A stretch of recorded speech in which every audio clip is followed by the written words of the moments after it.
Hi everyone.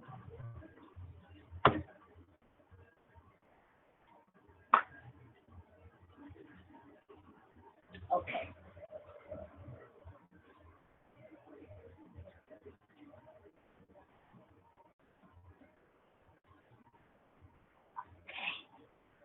Webinar is now streaming live on YouTube. You can watch my videos on YouTube, and you can share the link.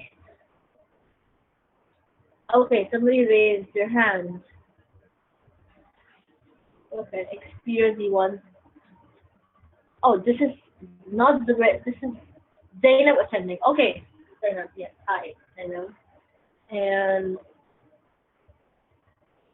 one more thing is failures have always pulled me down with dreams overhead. How to stay motivated when you're not achieving your dreams? Okay, that's the question, I guess, right? Okay. Now, we will officially start. Is it 5 o'clock? Can we officially start so I can start giving that, or do you want me to? What do you think, Father? Can you officially بسم start? الله الرحمن الرحيم. السلام عليكم ورحمة الله وبركاته. Thank you all for attending today's session with Dr. Tuba. Thank you a lot, Dr. Tuba, for your time. We appreciate your time. We appreciate your value that you are adding for us. You will add for us, inshallah. I don't want to talk a lot about Dr. Toba because I will not stop if I start talking. I don't know her very well, so I will not talk. I will let her talk about how can she add value to you. Dr. Toba, you can start now. Bismillah ar-Rahman ar-Rahim. You can start now. Okay. The mic is yours. Yeah, You, the mic is okay? yeah, the mic is fine. Everything is fine. Everyone hear us very well. The Everyone voice is can. okay. Can you please press one if you hear us? One. I'm the only one who cannot hear you, but that's No, the others hear us. Please write one in the chat if you hear okay. us. Only number one. Yeah, Zubair can hear us. You can Okay. hear? Yeah. Okay. Everybody can hear me? Okay. One.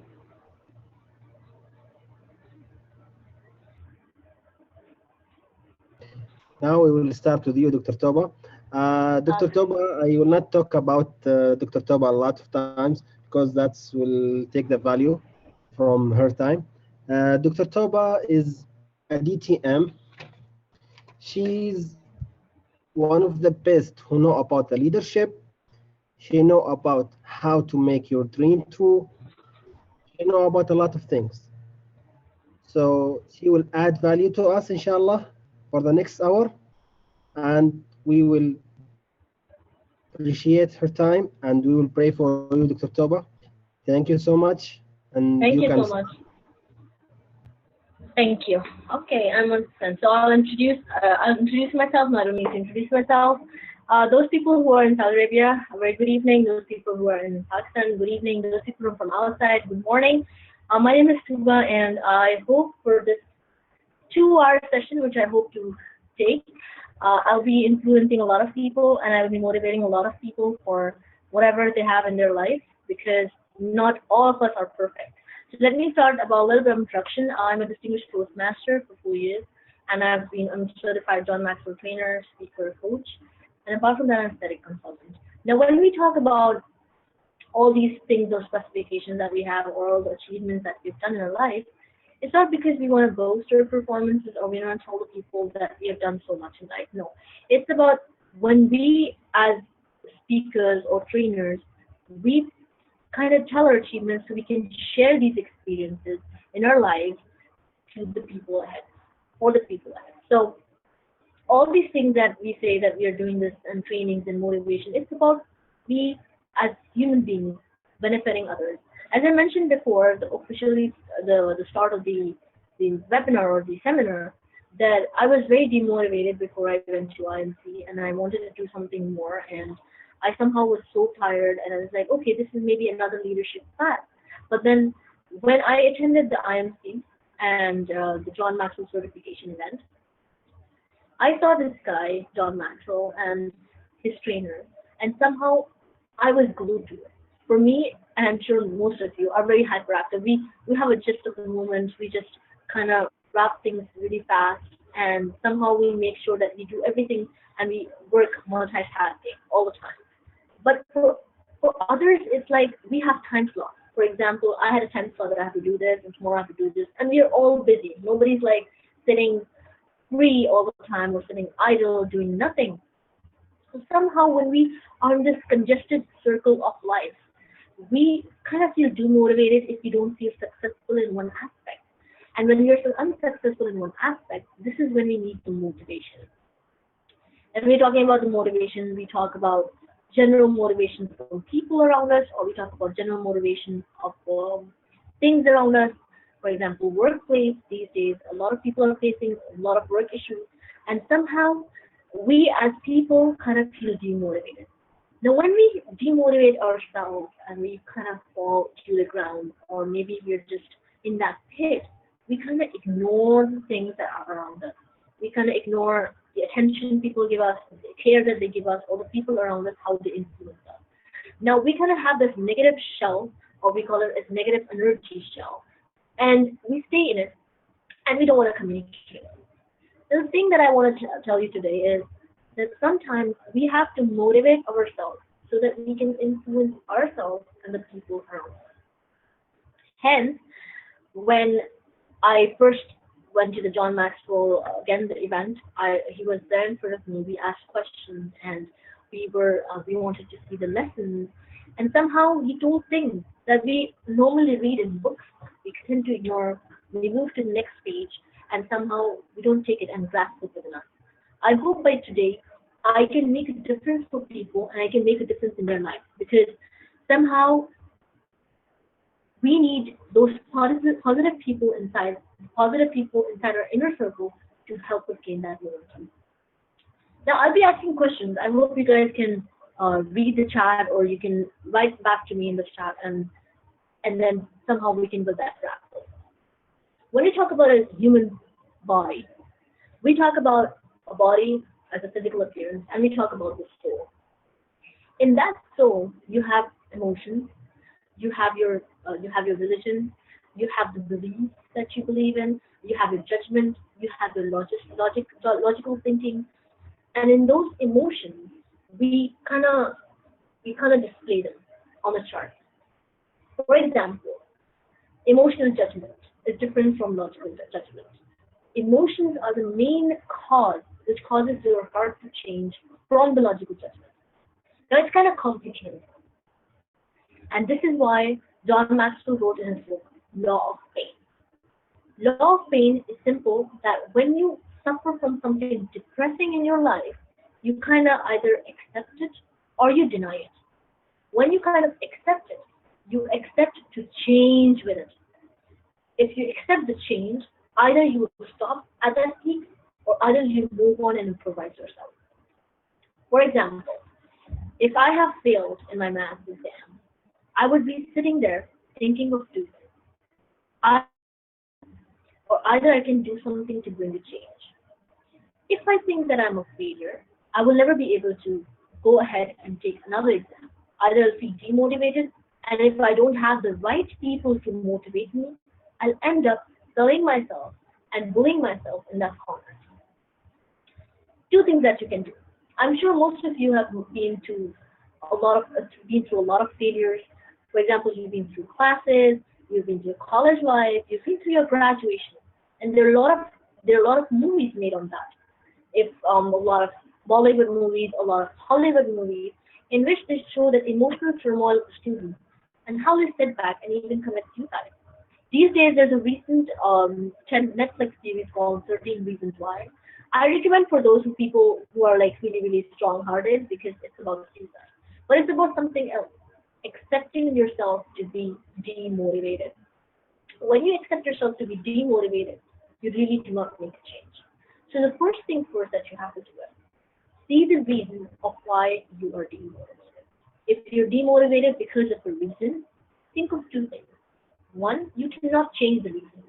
You cannot two things in your life. First, your birth and your death. But the rest in the middle, you can. You can choose to be a failure and you can choose to be a success. Now, when, for example, you face a situation in your life where you feel that you cannot do anything about it, relax, let it go. Because anything that you do will not change. But what change you can bring is how you react to it, how you control your emotions and your impulses. Emotions do play a part. Now, right now, I'll share with you something.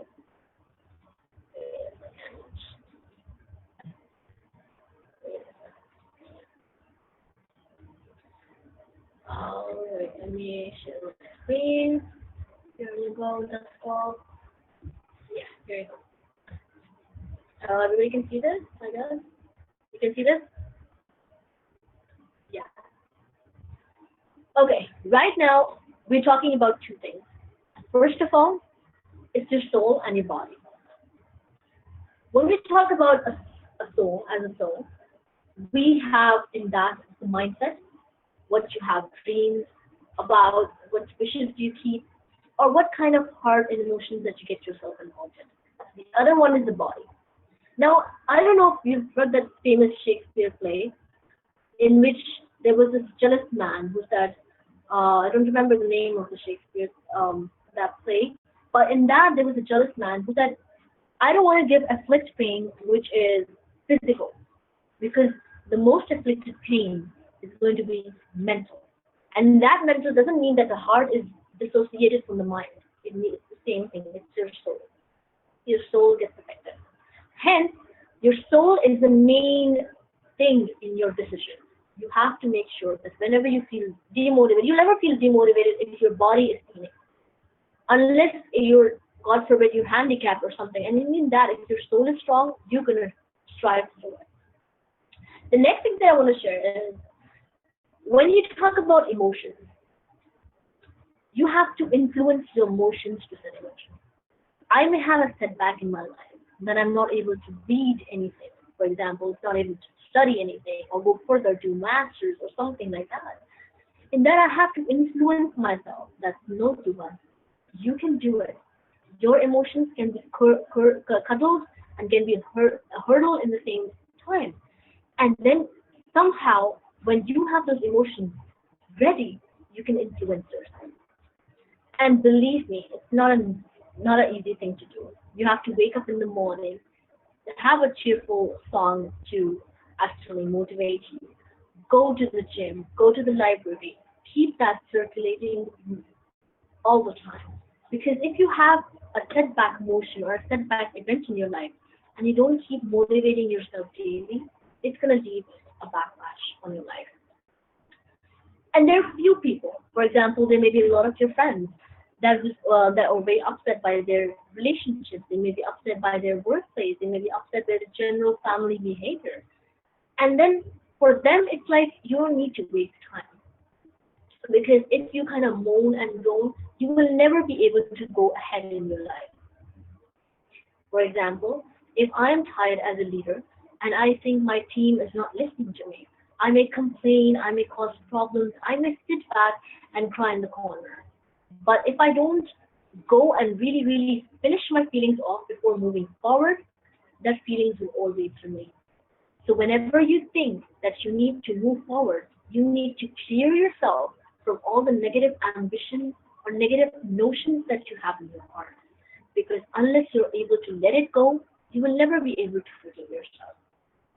So whenever your emotions are surging and you feel that your life has been unfair to you, make sure you settle them down because no one is perfect. Things happen for a reason. All you can do is change your attitude towards them. Now, we mentioned about relationships.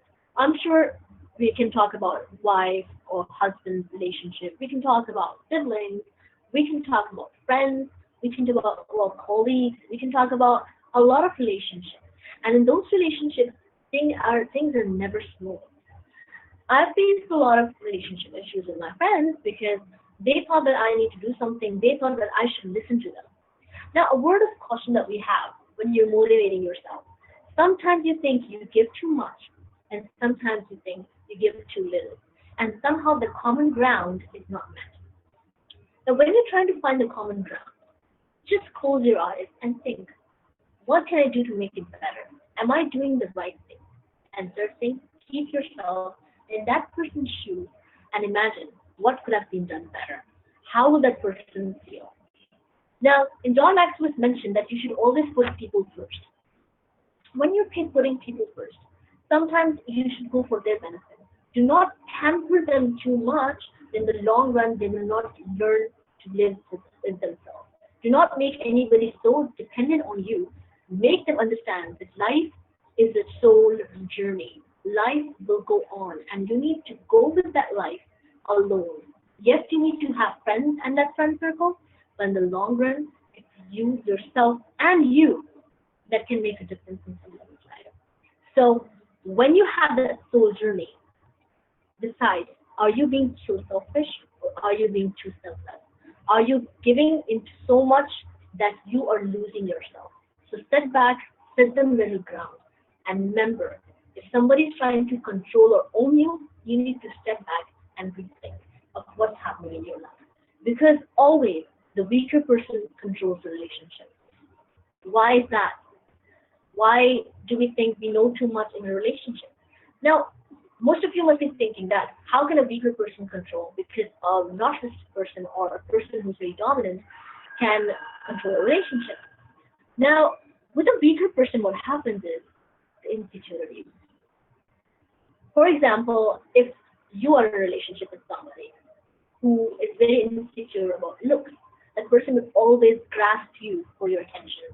That person is always going to ask you for attention because something is not right. Something is limited or something is missing in that person's life. Because if you're self-fulfilled, you do not need to prove yourself to anybody. You do not need to go and look around for friends. And this is what happens in your life. That sometimes you think too much. And I need to zoom in the presentation. How do I do that? Okay. Sorry. I'm so sorry. I'm just interrupting. It's not zooming. Okay. No, that's not good. That shows that I'm very good with PowerPoint. No. Is this okay? Is this okay? Okay, great. Sorry, interruption. I love interruptions. It's okay? Okay, thank you. Uh, okay, great. Now, when we talk about the weaker person, there are a lot of clingy relationships that we have in life. For example, it will be girl side, it will be guy side. We suffer mostly. It's an open, since it's an open forum, so I can talk and I can explain things about how the weaker person controls this relationship. Now, when we are in a relationship, usually, a person who's very self-fulfilled, or a person who's very confident of him or herself, can make sure that the relationship goes in the same direction. So there's some people, for example, we see in Facebook shares about narcissists, about people who want to control everything, who want to be heard, who want to have that attention speed, who want to make sure that they conjure you and keep that in the corner. Are not strong. Those people are the weaker people. Although we will not accept in the society, but those people want things because there's something missing in their life. And it's said that when there's broken childhood or there's something that's set back in, for example, doing in your life, sometimes the weaker person kind of control so that they can kind of adjust that into the missing pieces of their life. A person who's confident, a person who's self-satisfied with everything that he or she has done in life can indeed keep a relationship very smooth. Because if you want to keep a relationship, be it a spouse relationship, be it a sibling relationship, or mother-daughter, or mother-son, or father-daughter relationship, usually the weaker person creates the chaos. For example, you may have a child, or maybe you have seen a child who's very kind of, who has ADHD, who's very hyperactive, who throws things in the corner, who makes sure the toys are like all messed up, so that they can seek the attention of their children. And those people, I'm not saying are wicked, they're kids, but those people, when they tend to have that habit, they grow up to be people who will always seek attention. Always remember, if somebody tries to control your relationship when you are motivating yourself, that person is weak. And for that, you can do two things. First of all, talk to them. Talk about their past. Make them feel at ease because a lot of people are not comfortable talking about their past. Second, set them aside if they are intriguing or if they're kind of intervening with your personal space. Because remember, when you're motivating yourself, you want to give yourself that space and time, and you want to have that bubble of yours, which is very peaceful. Because unless you're not at peace or your heart is not at peace, you will never be able to do it. So you need to control what controls you, and that what, where, when controls you, that bubble will never be burst. Now, trying to control what we call don't control the uncontrollable. Loses his or her job. Somebody loses something in life, a father, a mother, a sister, or somebody. You lose people, you lose opportunities, you lose your limbs. You can never control that. You can never sulk in your corner and think, why this happened to me? Because it was meant to happen. And in fact, we as human beings, we never appreciate things that have been given to us for granted. We just think of them as being granted, and we just kind of take them like that. You were born as a Muslim, a Hindu, a Christian, for example. That religion was given to you. You take it for granted. If you have money, you take it for granted. You take your family for granted. You take your looks for granted. You take everything for granted. But when one thing changes, we all start cursing the religion, or you start cursing the people around us, or you start blaming other people for that. Why? Try to accept responsibility for who you are. Try to be there and accept that circumstances have changed. Either you stay stuck or either you don't. In fact, I just remember right now, in a blink of a second, of this story that who moved my cheese. There were, I think, three mice in that, and two of them they kind of ran around and they found some new cheese and something like that. And then one fine day they were so used to eating the big cheese that they found that they were still stuck in that corner that cheese will come. That cheese will come. I'm not sure what the three times and maybe more. And there were groups of one moved forward, one was deciding, and one was laid back because they wanted to know when the cheese will come. The mice which had the strength of finally moving forward and finding this new cheese was successful. Because that's how we appreciate things in life. That's how life is. That once you have a trauma or a situation, either you can stay stressed and have PTSD, post-traumatic stress disorder, or you can move ahead in your life and build a better future. So don't try to control the uncontrollable. The past is gone. The present is still there to build a new future. So if you have something in your life that you think that you cannot control, leave it. You can only change your attitude. Instead of going to five stages of depression that you first deny, then accept, and then bargain, deny, bargain, something like that. The five stages. I'm sorry, I'm a doctor, guys. I don't remember it. It's always very, very difficult. First is denial and anger, then depression, then then exchange or something, and then I think it's acceptance. So the acceptance comes in last. So instead of you go through all the five phases, I don't know which five phases will come the longest. You directly, swift, swiftly go to the other side and accept that yes, the change is inevitable. You have to change. You have to make that choice to constantly change throughout life. And some people are not very, very good with it. For example, if I'm a Taurian and for me it said that Taurian people sign that we have were difficult to change. So I found it very difficult in my life to actually change a lot of circumstances. I am a very stubborn person, but thank God to all these leadership, in fact, all those books that I've read, and all those people that I've had, I learned to appreciate change. And once you kind of let go your emotions, once you kind of disconnect yourself emotionally, it's very easy to create that decision. It's easy to control yourself from being controlled from the uncontrollable. That was kind of tongue twister kind of thing. Okay, so we move on to the next step, the next part, which is wait, where are you? Yeah.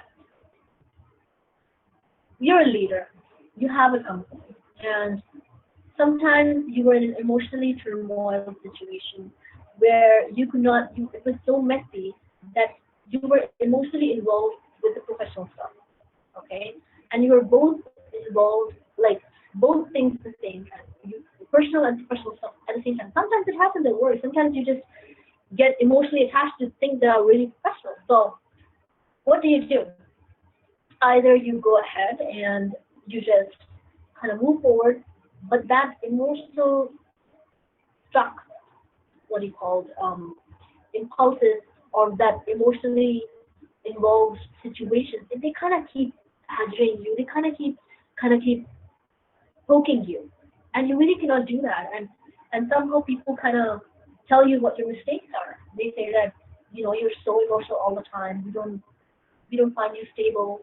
I'm sure a lot of people when they have a lot of stress, they emotionally drain. They emotionally kind of come down. They have a nervous breakdown, and they don't kind of accept where they went wrong. Sometimes it happens. Sometimes you make mistakes, and all you have to do as a person is just ask people where I've went wrong. And believe me, in Western society these days, there are people who will always pinpoint you went wrong, you went wrong, you did it. Think about it. Relax. Go at night. Do not spend your sleep over it. Do not sacrifice your sleep. Whenever you get time, think of the things you've done good that day. Think of the things that you've done bad, and think of the things that you can improvise on. For example, if you think that the boss screamed at you for no reason, think that maybe there was something that I did wrong, or maybe if the boss was wrong, you can, when he cools down, have a heart-to-heart talk.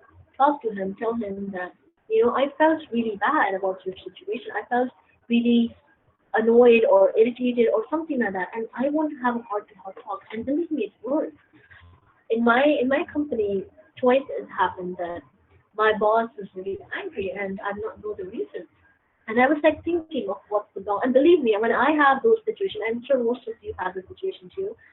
I kind of get into this shell. I kind of close myself. I don't want to talk to my mom. I don't want to talk to my dad. And it's just, I'm just stuck in this thing. And I keep thinking and rethinking. And a lot of Facebook posts these days, they say, if you rethink, if you think a lot, things are going to be really bad for you. You will never know where you land, and you will never know if you're going to be a good person all over again because rethinking destroys. And I was like, okay, maybe I am thinking a lot, and maybe I'm rethinking a lot what to do. So the next day I went to my boss, and he was in a good mood.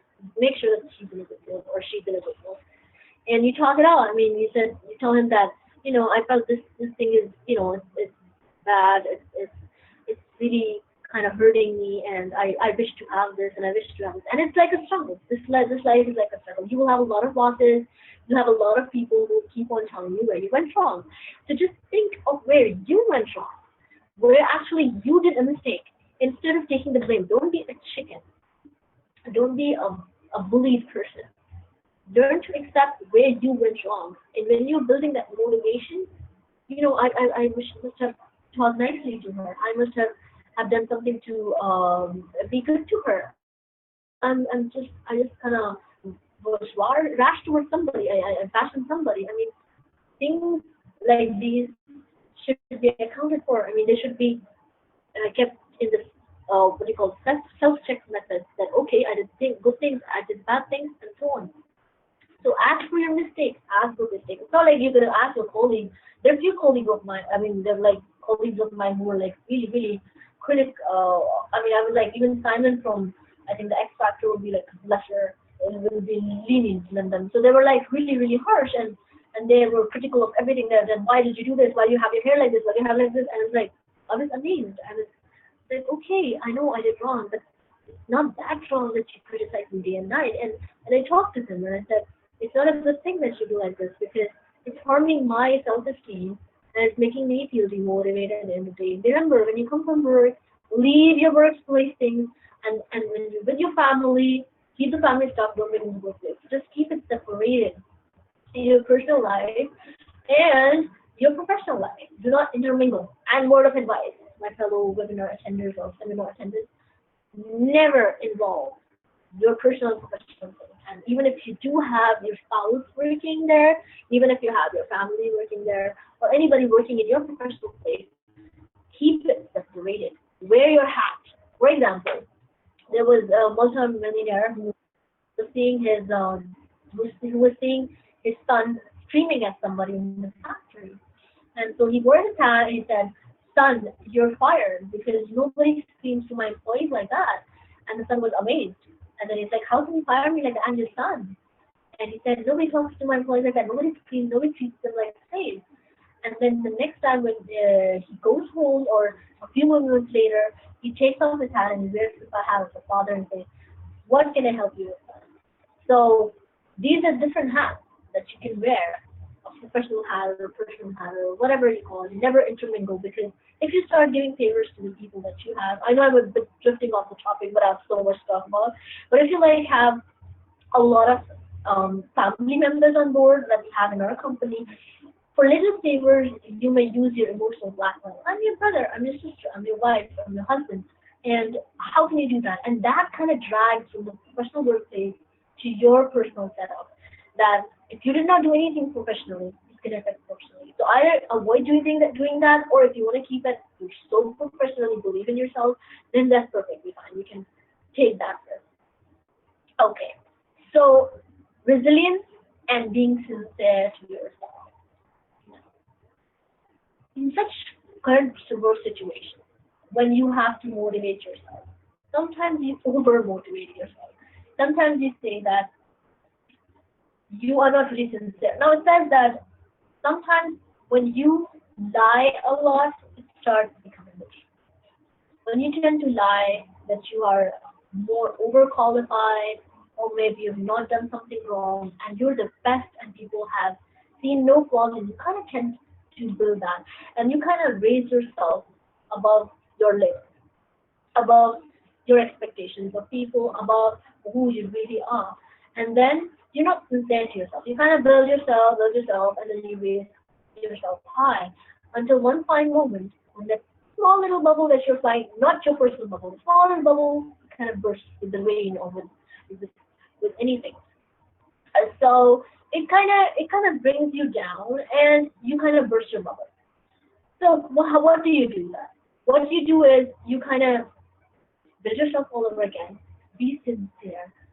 If you've not done something that you claim yourself that you did, be sincere. It's fine to be perfect. It's fine to have flaws. Me, as you call, as a GTM, I've done a lot of flaws. I have, in fact, made mistakes in my life. I've not completed a lot of things that I need to do. I need to complete my specialization. I need to do a lot of things, and I accept that because if you don't accept things in front of people, you will never accept who you really are because you need to start with yourself being sincere. And once you start those lives, will become the truth until one fine day the truth will all come down. And this is what you have to believe in yourself. Regarding resilience, resilience is now when you're resilient, you're open to these things. When you're resilient, you are accepting the change. It's very simple to you. You have to let yourself down. Open your doors for change. Open yourself for anything that goes different or difficult in life. Because those people will be one of those successful people in life.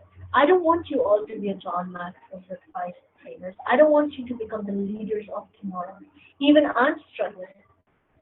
Next week I have election, so I'm running for something. But even then I'm struggling because I believe that every one of us can improvise every day, every second of our life. If I can make a difference, that's the best thing that I can do, and that's the best thing that I feel that I've done at the end of the day, motivating people. Okay, okay. Apart from that, we have challenges to master. Again, let me think of a good example. Okay, I've repeated this, but I don't think I've repeated this in front of you guys, but I've repeated it somewhere. I think only in the IMC event, only Irfan knows, the rest of the people I don't think they know. Anyways, so I was like, apart from that, challenges to master. Now, challenges. Somebody says I cannot. A lot of people say I cannot. I want to. Either I end up either I end up being a sulky person who doesn't want to achieve anything in life, either I become so adherent to myself that I don't want to master anything. I mean, I'm just either there's two of the situations. Either I go like I'm the best, I cannot. I don't want to go through it. Or either I accept the challenge and go for it. Okay, let's be let's think of some examples. Okay, for example, when I'm scared of blood. I'm not scared of blood anymore. Obviously, I cannot. I would not be working if I was. But I was scared of blood. Honestly, it's the better truth. Till my third year, yeah, or fourth year, I never had my blood group tested. I did not have blood tests. I know it's unbelievable, but yes, it's unbelievable. But I am a doctor, a medical doctor, and through my third or fourth year, I did not have a blood test. I did not know my blood group. The only blood test that I had was when I was getting admission in the medical college, and before that I was 6 years old. Alhamdulillah, I mean, I never had any problem. So I used to ask my friends to actually pick themselves and then put it on the counter because we had to show our blood group in front of the teacher or the professor. So I was so scared. I'm like, no, I don't want to do it for myself. I don't want to do it either for anybody else. And just kind of pick yourself and then put it in my counter so they know that my blood is this group. And I was a chicken.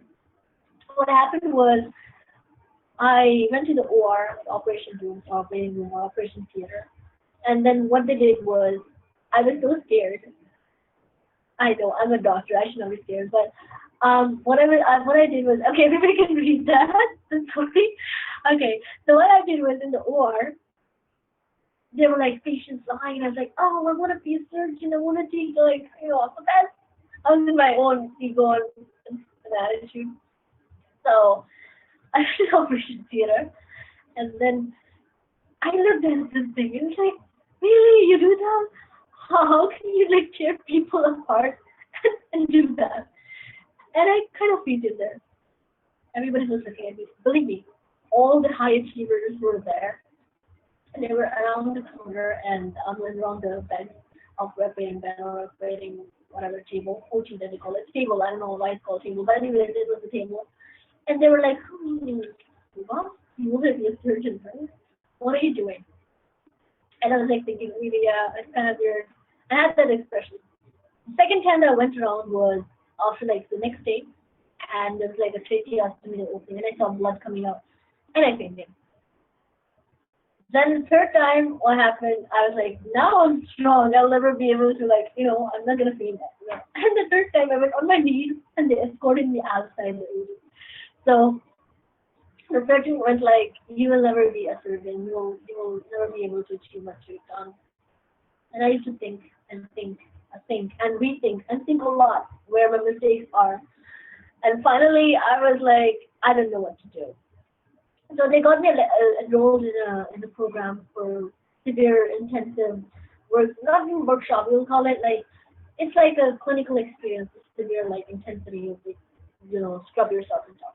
So my friends, since they saw that I'm a chicken, they told me medicine instead of surgery. So I just have to the maximum the exposure that I can get is by medicine.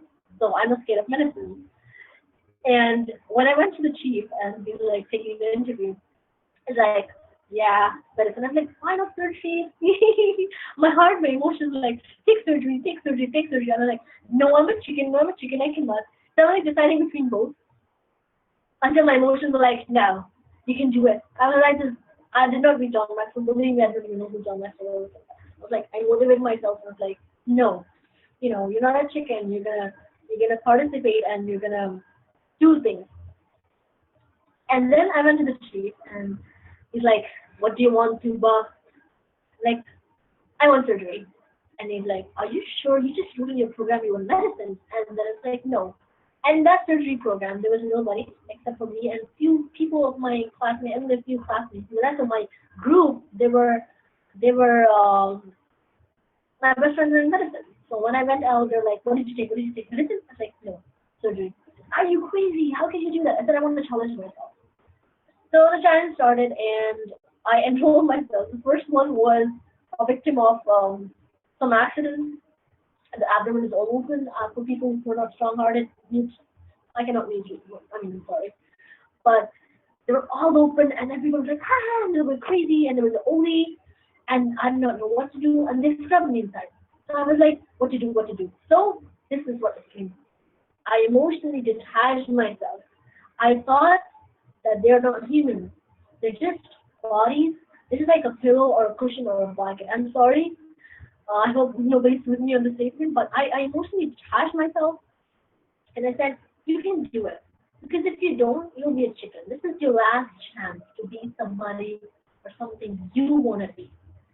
Detach yourself. So the surgeon was like, this is the liver, this is the heart, this is the intestine, the blah, blah, blah. And I was thinking what to do. I was like, no, I will not wait. I will do this. And I kept reminding myself all over again, because that was the best thing anybody can do. Please know this one is okay. Everybody. Next step came when I joined their surgery residency program, and I decided that yes, I want to be a surgeon. I'm going to motivate myself. I'm just telling them really detailed stuff because I know in colleges everybody has suffered this. People tell them that they cannot, and they end up doing something else. I don't want you guys to do that. Do whatever makes you happy. Become who you want to become because these challenges will allow you. And now I am practicing plastic surgery, and I've done my residency for 2 years in plastic surgery. And alhamdulillah, it's amazing and it's good. And if it was not for that surgeon, honestly, who would have said that we cannot do it, I would not never be able to be whoever I am right now. So you have to make sure you have that experience. You have to make sure that you just go on. Even now, people are going to criticize you. Why do you have your hair open? Why do you have a red lipstick? Why are you John actor? Why are you doing this? Relax. Do what you want to do. Make sure whenever you do something that you want to do, you don't hurt anybody in the process. You may hurt your parents. You may hurt the people around. You may hurt people who will be so non-resilient towards you. But you have to make them understand that it's your happiness and you want to contribute. And believe me, if you want to do something charitable, nobody is going to stop you. Nobody is going to ask you to back off. It will never happen. You will only back off when you feel like, when you feel that it's okay, because this life is yours. It's nobody else's. When God created you, when God made you, when you were born, you were given that name. You were given. You can change the name, that's too late for that. But you were given that religion, name, family that you cannot control. What you can do is control your dreams. Dreams, because as long as you're alive, as long as you feel heart, as long as you have a brain and emotions, you can build something much more in your life. Go for it because this man and this human being is for motivation. Okay. Yeah. So we got a question: which is more important, motivation or discipline? For me, in my opinion, I think motivation is more important. But in that motivation, discipline is also more. How? When you motivate yourself, it's not like one time story. I like pick up my phone and I go like, oh, yeah, hi, how are you? I'm gonna meet you. Let's have a nice day, and then next day I forget about the person. I that doesn't happen. Motivation is something for good. You motivate yourself most of the time because if you don't do that, you need a constant level of pushing. It's like you have this inertia. People who are very well rehearsed in physics, when you push some object, you have inertia. You need to constantly move through that inertia. And you have that every day. For me, motivation, discipline is important. You need to be disciplined. You need to have a life ahead. You need to know what's going on in your life. You need to build yourself. Yes, that's important. But to build that thing, you need motivation. Because not all the time your life is going to be easy. You're going to be crests and troughs and everything, up and down and up and down. To build that push, you need to have a lot of motivation. And then when you're motivated, then only you can have a discipline. Because for motivation, I would say you don't have to over motivate yourself that you go like, oh, you know what, I'm just gonna build a house and I'm gonna have a Lamborghini or a Bugatti or something like that, and I'm gonna have my life like that. No, you need that discipline. But just the right push and the right motivation can help you get discipline. Yeah, discipline lets you finish. Thank you so much. You're helping me a lot. Okay, so the next thing that we say, we just okay. We have a lot of new emails and okay. The next thing that I was saying is okay, great. Accept responsibility. Okay, accept responsibility. You may have a car crash. I'm gonna give you like small. I mean, this is a like casual conversation. Let's like a small example. When you have a responsibility, accept it. For example, he had this thing that he was giving a seminar or I don't know, he had a talk on something and he repeated it the other time. And he charged people, and then he felt bad because he repeated the same topic all over again. So he told the guy and his friend that, I will give the lecture again, but it's my cost, my ticket, my money, and I'm going to come all over again and take that opportunity to deliver that seminar. Accept responsibility. So what we do in real life, we as human beings, we blame others. We don't take responsibility for our actions because that's the sad truth. You do not accept responsibility. For example, if I'm not able to conduct this today, I'm gonna say, Palo, you just have a bad software. I'm gonna go like, you did not motivate me enough. This laptop was not working. And believe me, we do that. We even in our workplace, when somebody makes a mistake, they blame it on the other person. I have patients that blame me instead of themselves of doing. You may have the right setup. You may have the right everything, but when a single mistake is done, people kind of blame each other except themselves. For example, in a patient setup, you are getting the treatment, but do you know that there's 20%, 10 to 20% chances of risk? That's why you have risk in your life, because we tend to ignore that mistakes can happen, and when those do, you kind of put it on somebody else. Accept your responsibility. Accept when you have, for example, in Saudi Arabia, a lot of car crashes. He did it, or she did it, or somebody, they're not allowed to drive there, so he did it. And the car crashes, there are people standing in the middle of the road, blaming each other, shouting at each other because they don't tend to accept their responsibility. Accept where you went wrong. Accept what you did wrong. Because until you do not do that, you will never have your conscience speaking up for you. You will sleep at night full of guilt because you could have done something much better. You could have built a greater empire with that person. You could have shared a lot. And when people contribute towards a specific team, if you kind of blame them, they kind of snuggle down and they kind of bring themselves down and contribute less. Learn to appreciate the positive traits of people so that people can grow with you growing and your effort can be multiplied. And we, as human beings, we learn to contribute and control. Now, control, we kind of control everything around us except for us.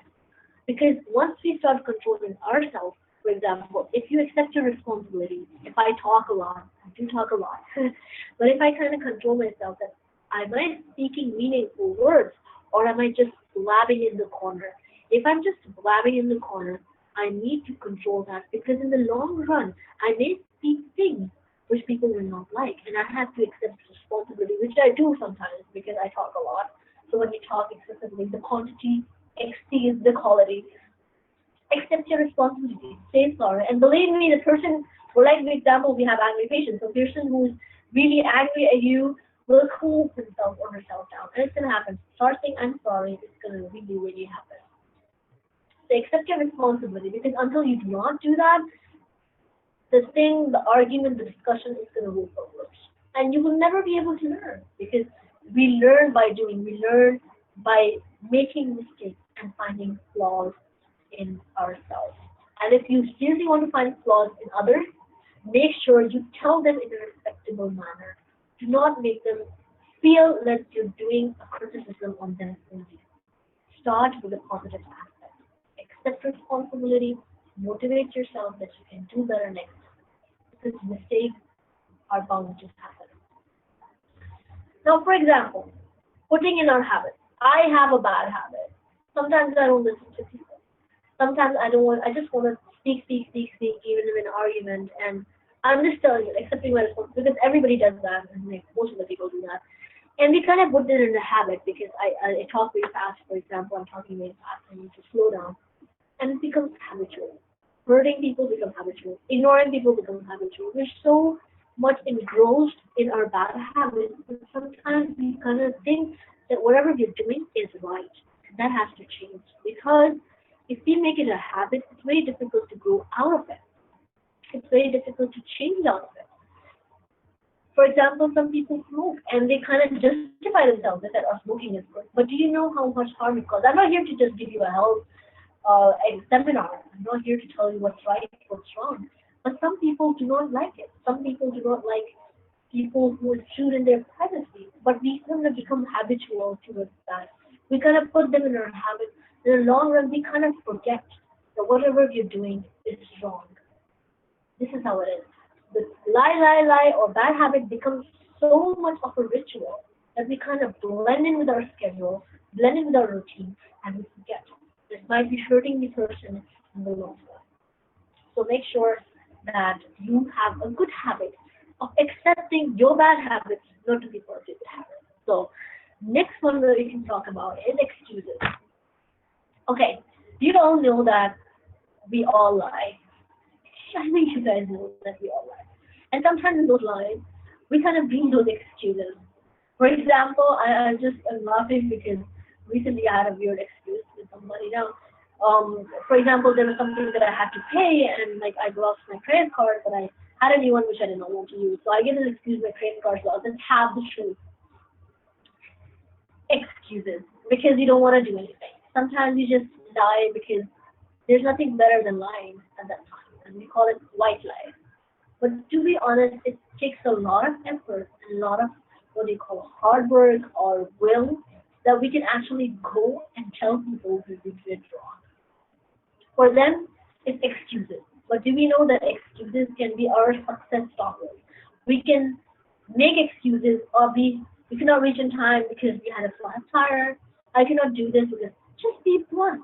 Tell them you cannot do it. And for them, when you motivate yourself that you're going to tell the truth, nothing but the truth, you make sure that you have excuses as your life. Because if you have excuses as your life, it's going to be an excuse every time. And please believe me, people are going to sort that out. Because if they know that you are giving excuses, the next time it's just like the child who was crying for wool. That every time you do it, every time that you think that you're telling the truth, people will not believe it. It's going to be a stopper for you. It's going to be a success stopper. Because success is this close. If you have the right pathway, I feel the right motivation and the right reason to pursue it. Otherwise, an excuse is always going to be an excuse and it will always be a lie. So whenever you have any kind of excuses or you cannot do it, make sure you tell the other person. Second thing about excuses, another story is excuses to yourself. So when I think about excuses, like I'm too lazy, I need to study for my exams, they're like I have to get enrolled in September. And I'm just giving my example because I think everybody goes through this one. And we have examples, we have heard a lot about Oscar, we've heard about a lot about Henry Ford, we've heard a lot about, so let's do something about my touch and a little bit about my story so I can, influence with a normal story, the normal story. Or what example will have an excuse like I need to study for my exams, and a lot of people don't want to study for exams. I get these excuses. We'll do it tomorrow. Tomorrow. And since Arabic is like Malish, Inshallah, and Bukra, which means sorry, I will do it, I hope so, Inshallah, and tomorrow. So this is a very famous three words that we have, and we kind of excuse ourselves. Why? Because we blame others, and maybe we are too lazy, and maybe we do not believe in ourselves. So all these things, they kind of contribute in the motivation because we think that All of these excuses are going to be saved for another day, another rainy day, or whatever you may call it. An excuse is always an excuse because when you kind of put yourself in that lazy schedule and that procrastination, you kind of repeat it every day.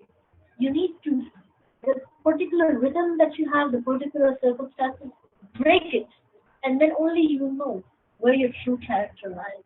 Because unless you have the same repeated rhythm again and again, an excitement will never change you. Even our heartbeat as a doctor, it's like this rhythm. Okay, let me spell. Otherwise, the doctor doesn't show me. This rhythm is constant. Whenever you have an excitement or a depression, an excitement is kind of freezes everything and a racy rhythm. Otherwise, you have a slow rhythm when your heart is beating slow. I'm not gonna go into the complicated part because the abnormal rhythm is like really abnormal. So even like our heart beats faster when we have an excitement.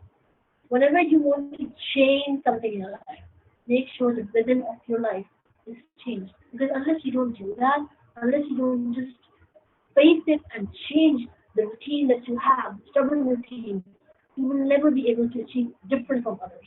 Who wants to be normal? Nobody wants to be normal. And I don't know, maybe you want to be normal. I'm a different kind of person, but if you want to make a change, make sure you make a change in your daily schedule. And take responsibility.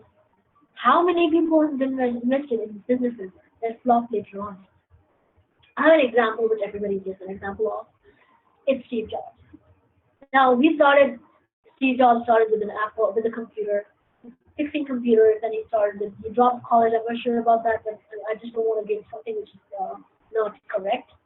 And then he built this computer, he built his first computer, then he went and he built this Apple corporation, and he gave a hard time, to be honest, to Bill Gates and the rest of the people. And then he was fired from his own company. He joined Pixar and then started giving the animations, and he was rehired by Apple for only 99 cents a year.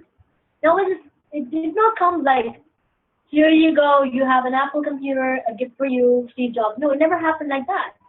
What happened was he was given this chance, and sometimes not given this chance by people.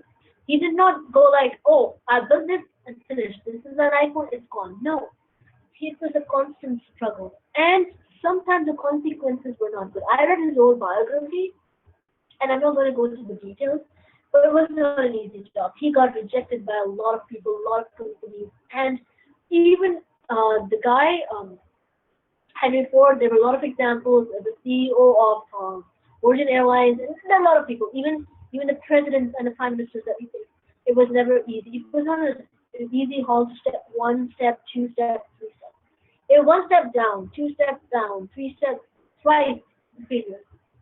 So whatever the results are, take responsibility for yourself. For example, have Oprah Winfrey.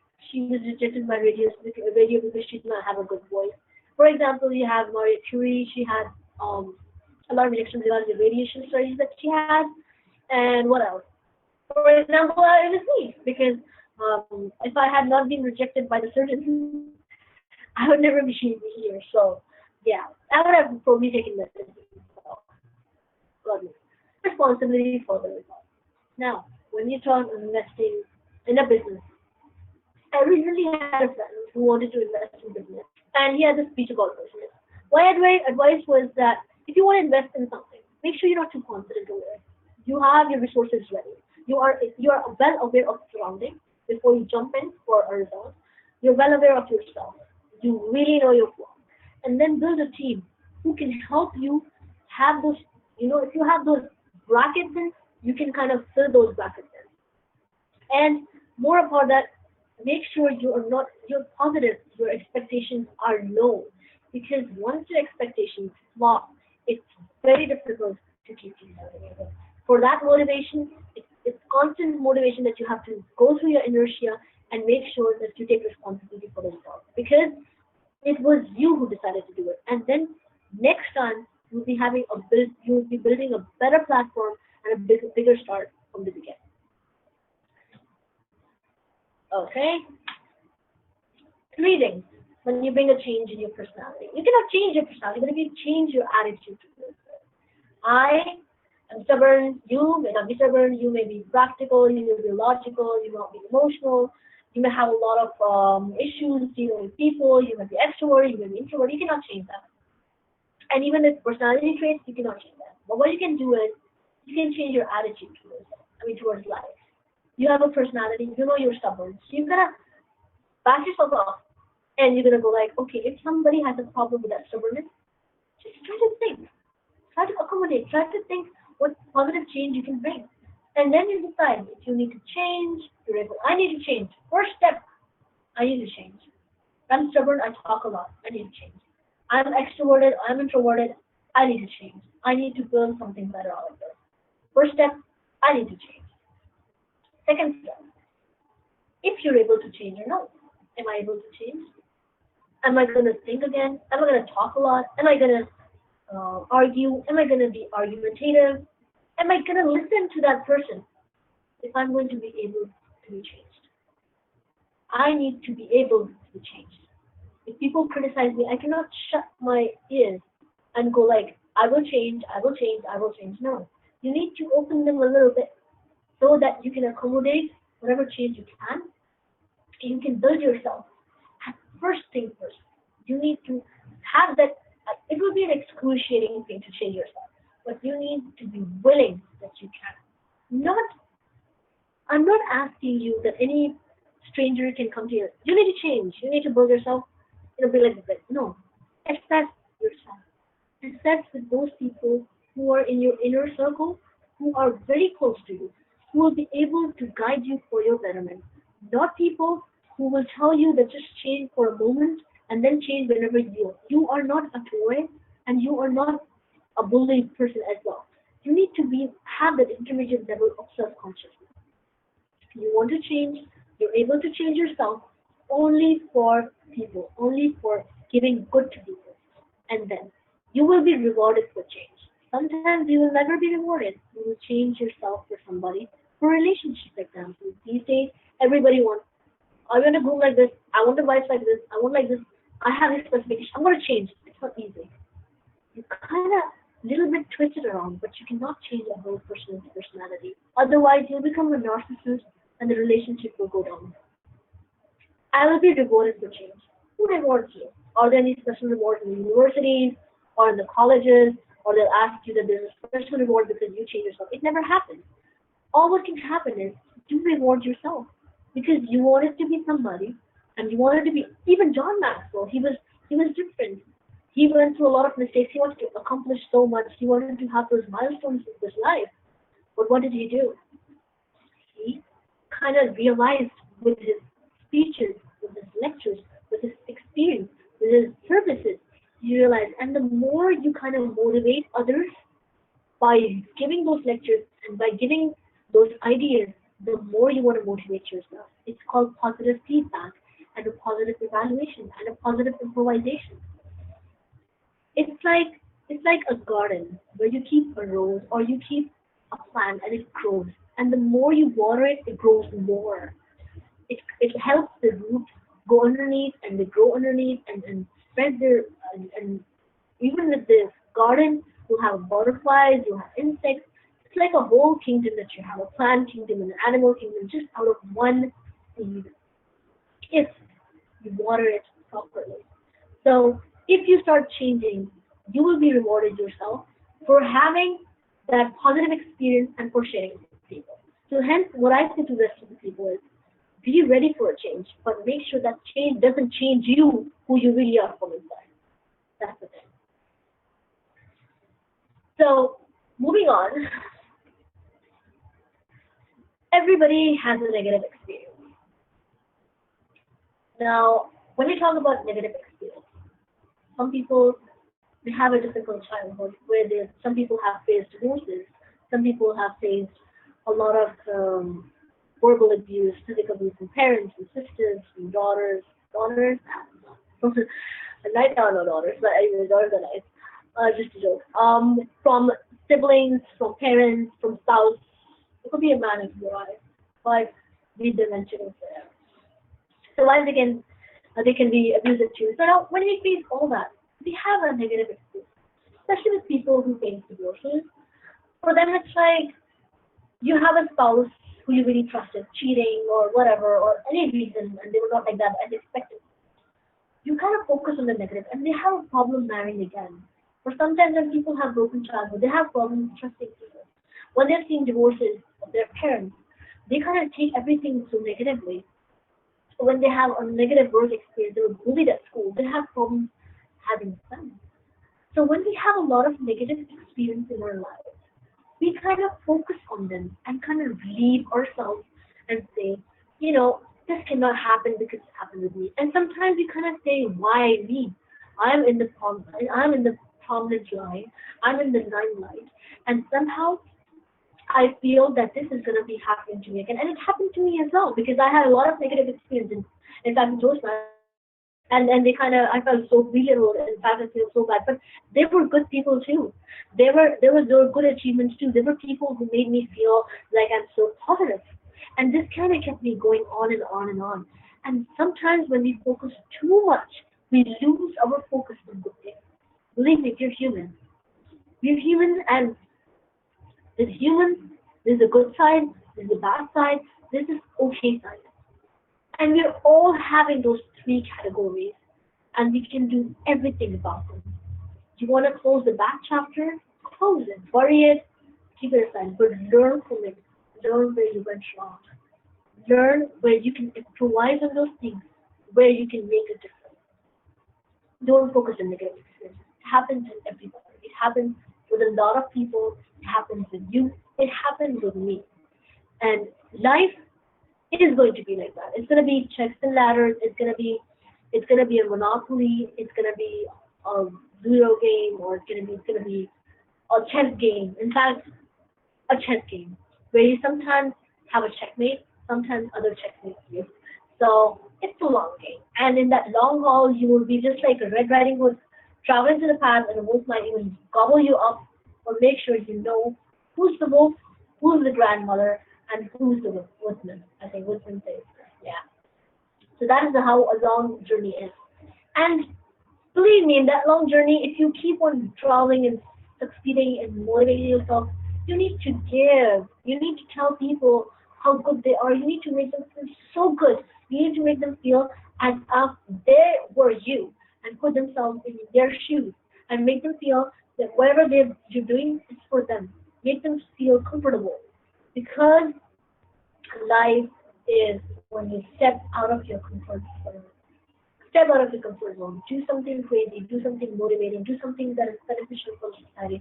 Make a change so that people remember you for generations. And when your granddaughter talks about you, she talks about you in a good aspect. So they have something to discuss about that. You did a difference. You were the next Mother Teresa, or you were the next Edie, because this is how life is. People talk. So whenever they talk, at least they have something good about to say about you to say.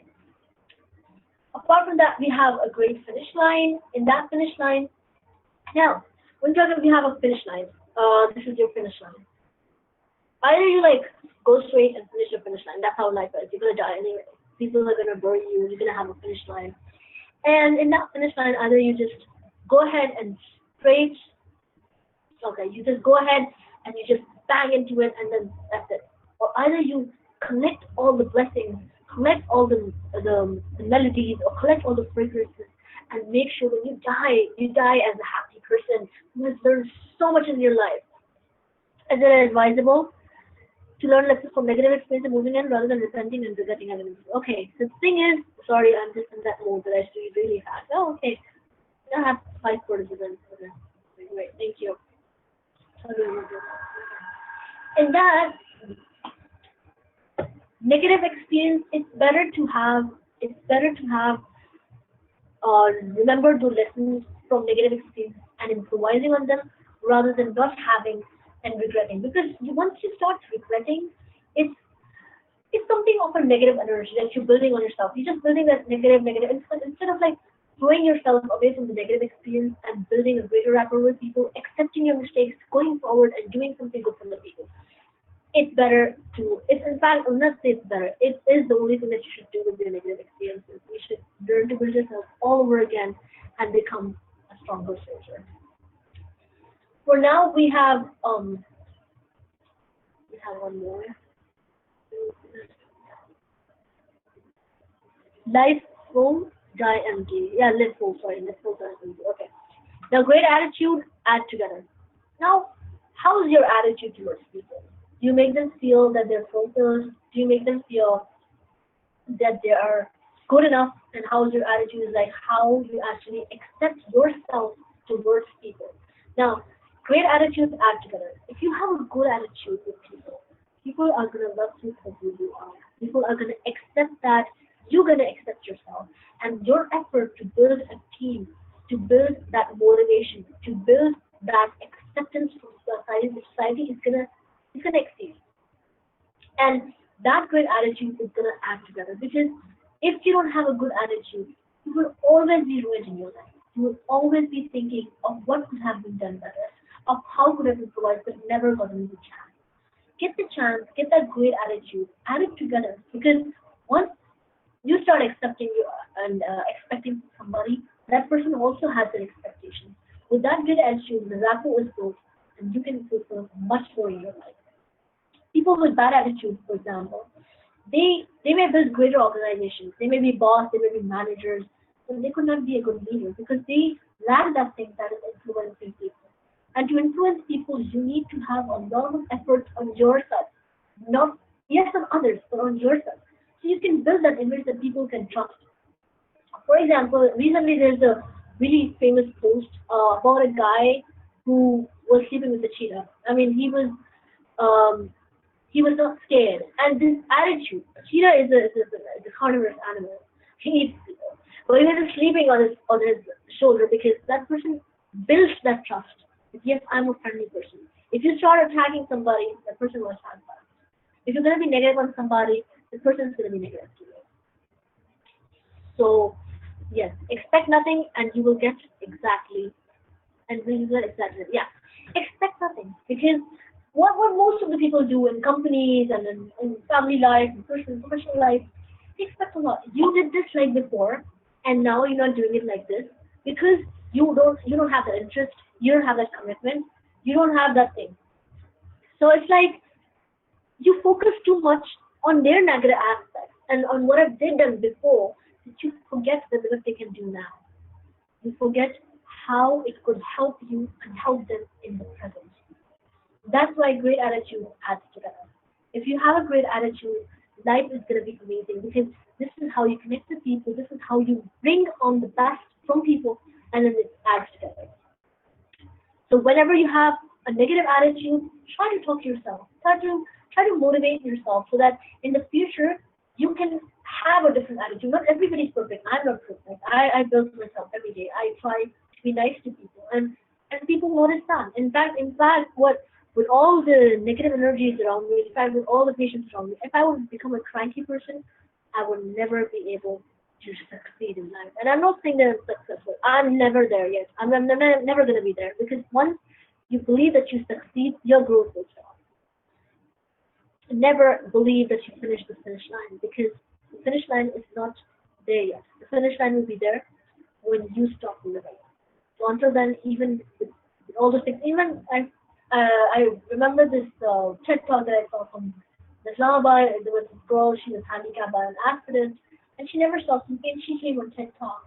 She talked about her experience, how handicapped person feels. Or even Nick, the guy who's responsible for youth math, he lost all his limbs, but he is an ambassador for youth math and John Math. So he got something because of his will, not because he had a self-esteem. He did not do anything. He went into his negative shell. He could not do anything more in his life. No, it's just because he believed in something and he succeeded in that. And that negative line or that finish line is never there near him. So all this great attitude, even if you're breathing, and that's more than enough. This is where you should start living your life. So when you have a team, a leader is not somebody who does. I used to do that, frankly. I used to believe that I will do everything myself. I'm the perfect person. No, you never know because my path may be limited by something in the corner. I may not have the experiences. I may travel around the world, but I don't have experience of something else at somebody else's pace. So with that, yeah, with that, okay, do involve yourself in charitable organizations, be productive, don't be lazy. Great, thank you.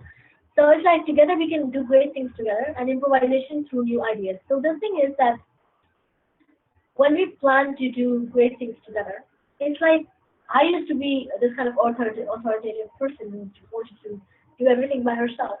But I realized that my capacity is limited because I'm a human being. But when you have an organization, when you have an advisor, a mentor, somebody who can help you with things, you together can do great things and improvisation through ideas.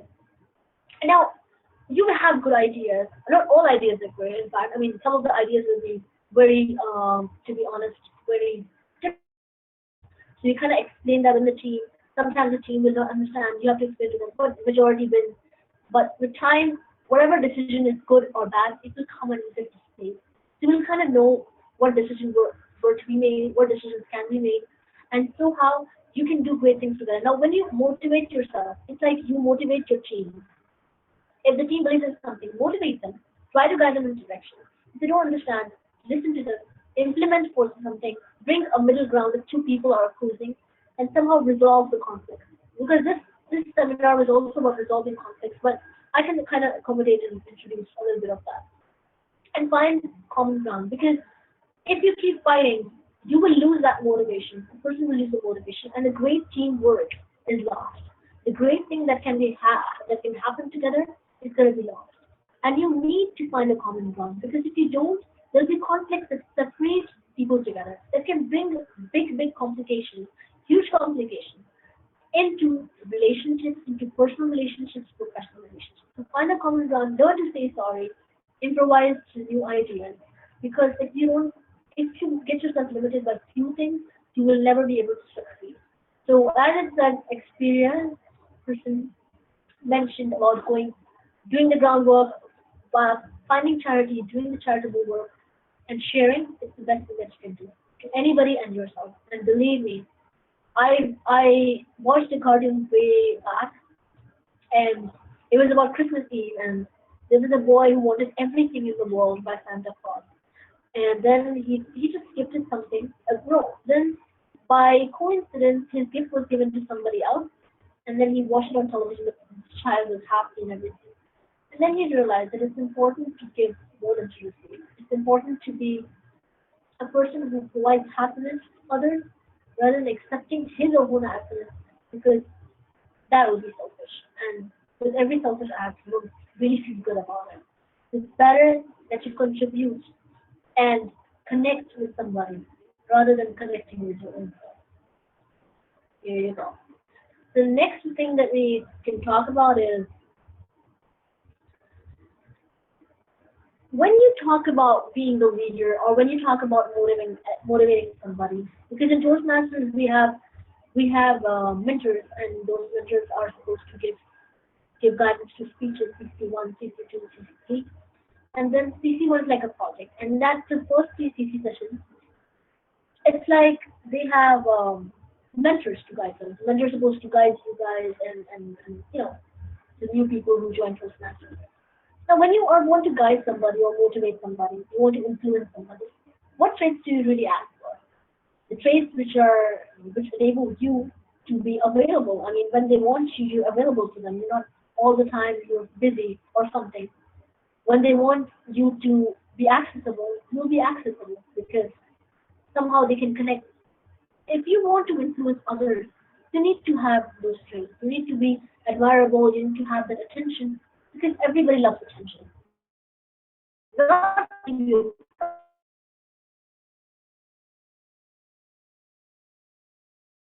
need to prioritize yourself carefully. You need to be attentive to what. In fact, okay, yeah. In fact, even if you give too much attention, it should be sorted out because your priorities in life should be able to give you that opportunity that you can divide your tasks. Of what is the most prioritized and what is the least prioritized. You need to be an example for that person so that they can believe in you. They can follow you, not follow as in follow like a slave, but follow you in your capabilities, in your priorities, in the things that you achieved, your achievements, and your accessible. What's the use of a leader or somebody who influences others if they're not accessible? Yes, I'm there for you. You text them, you call them, they're not there. You want them help, you want their help, they're not there. You cannot give them attention because you're too busy. So in my opinion, an advisor or a mentor or a leader should always be there for his or her people. And then if you want to know your group, if you want to know the people that are there for you, do not be a boss, do not be a manager. Ask the questions of their expectations. Ask what they want. Ask them if they're comfortable with you.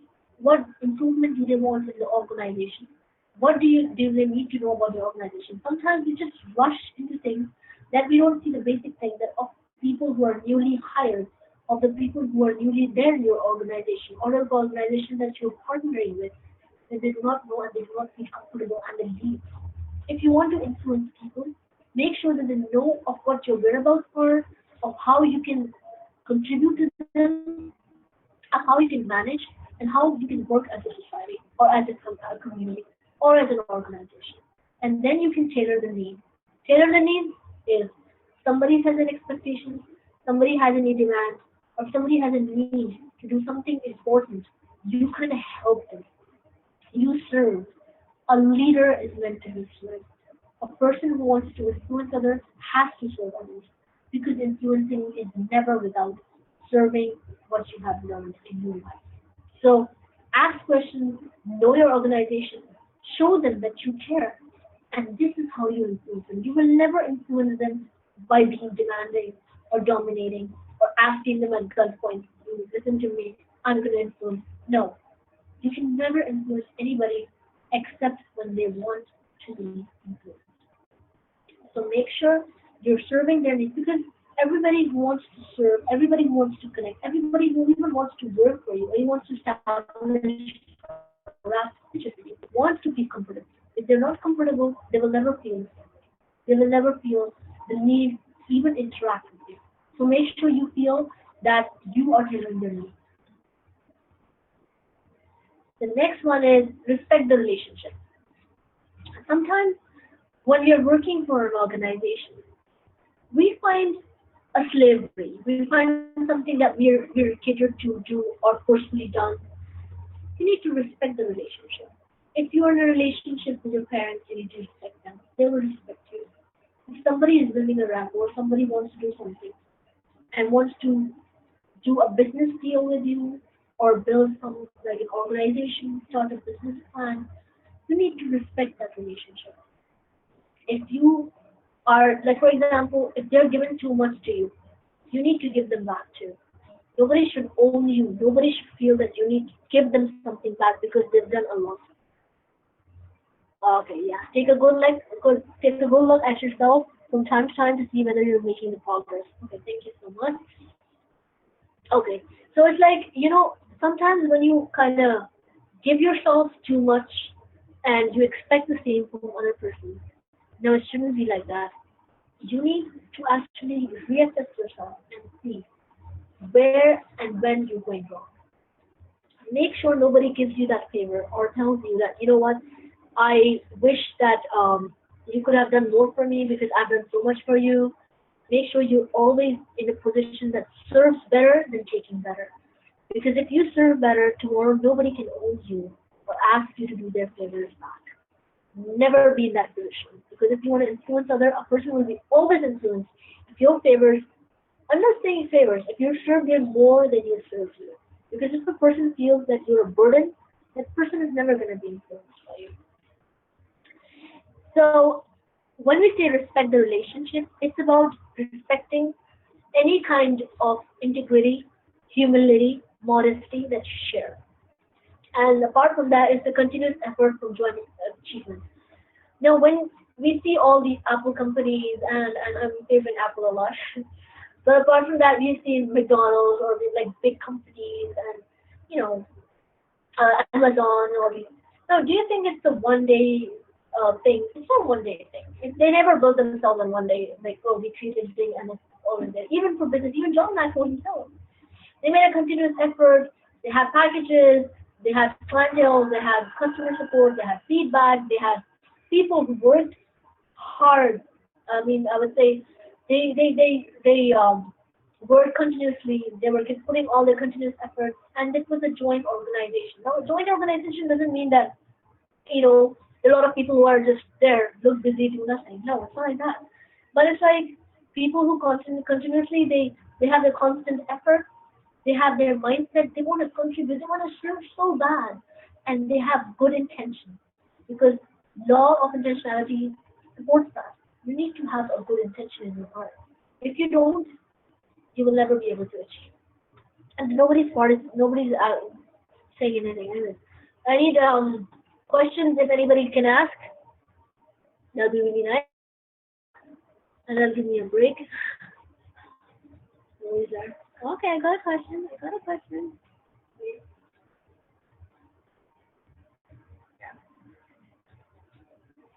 Clear. Okay. Okay.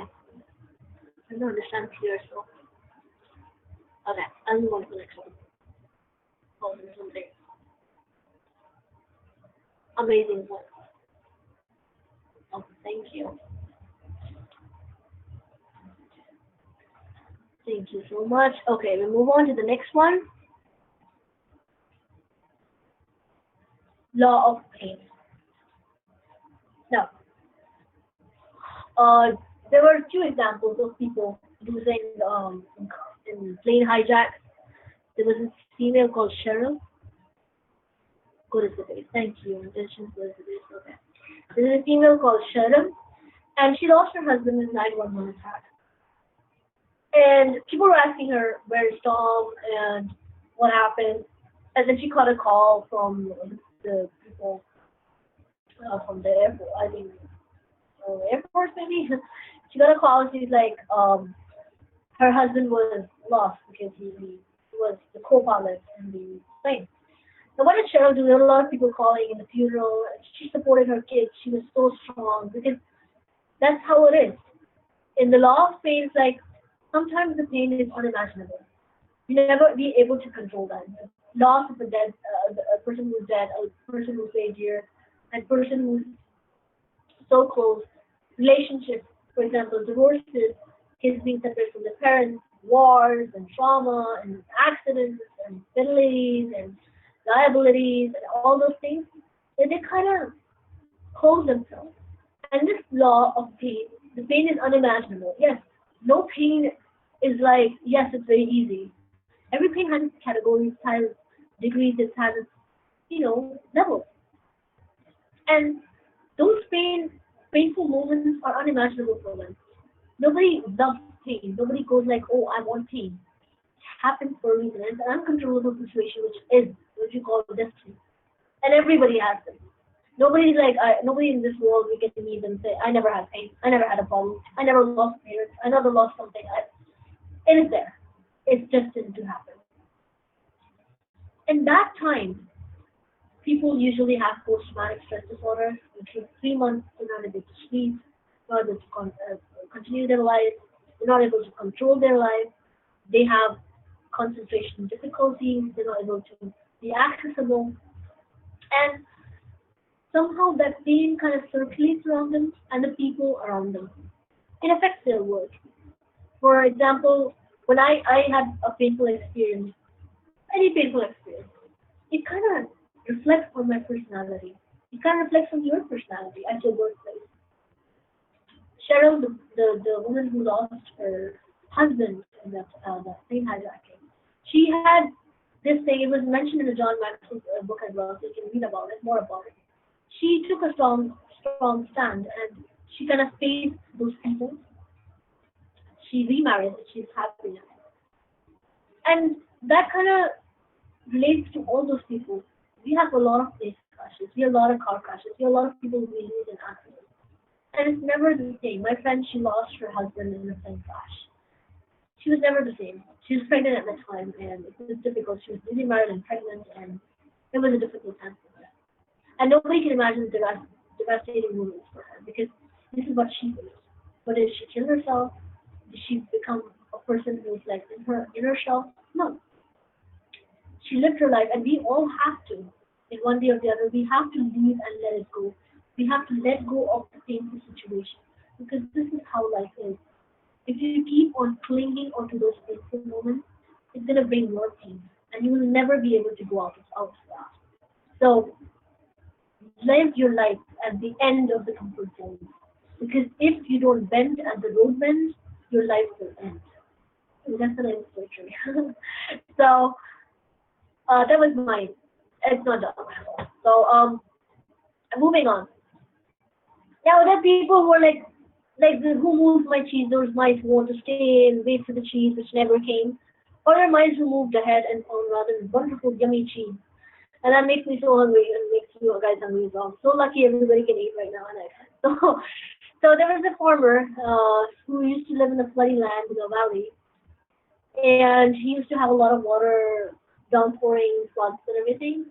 So he had a lot of birds there, chickens. He never moved. He wanted to stay stuck. He's like stubborn. He's like, I'm gonna stay stuck every year. Let's see if flood comes or not.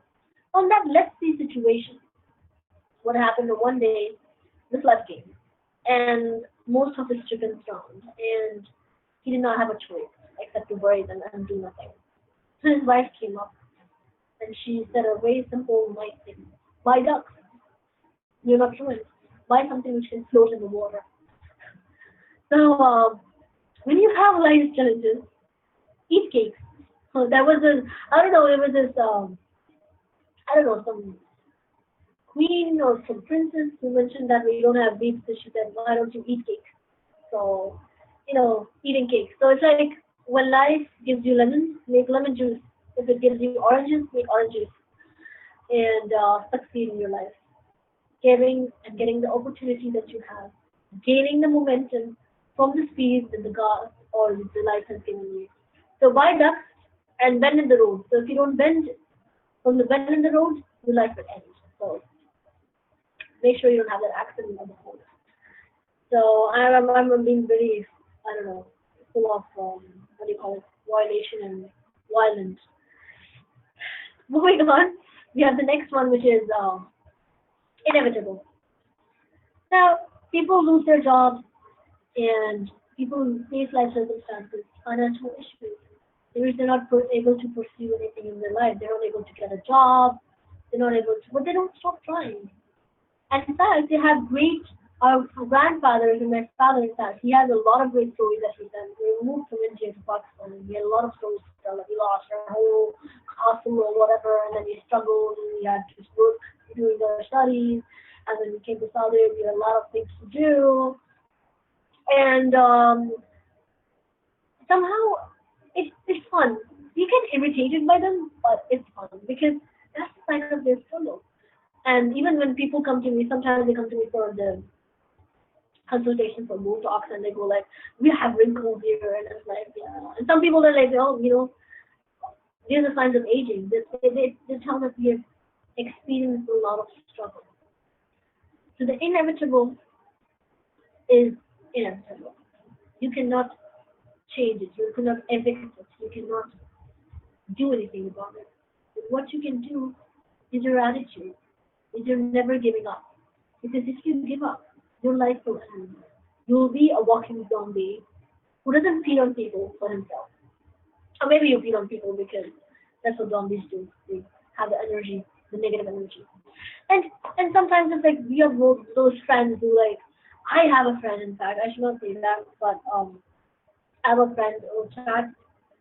Okay, there's somebody smiling. Yeah, I don't want to make it boring. So that's I'm like I'm checking on people. Okay. Those people who have attended the whole conference will not get a gift from me. It's okay.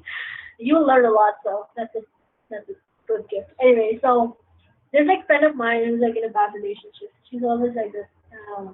She's like always crying over that. She don't need privacy. She's always like, why me?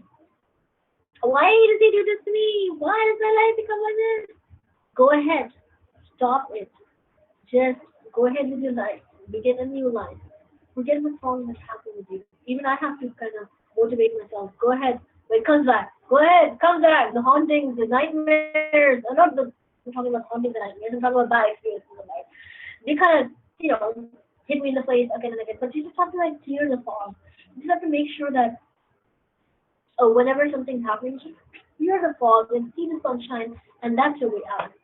So, here we go. We have somebody saying something. Wait, wait, wait. Yeah. Proceed if success is inevitable. Okay, yeah, yeah.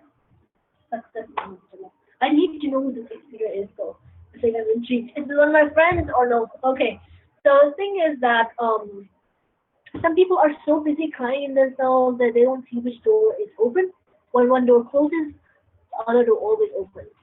So there were examples of how people became multimillionaires. There were people who did not have money, and they just attended one or two sessions of John Maxwell's motivation, and they ended up being successful millionaires. So this is really what happens. You just have your regular job, and then you turn into a businessman. You treat yourself smartly.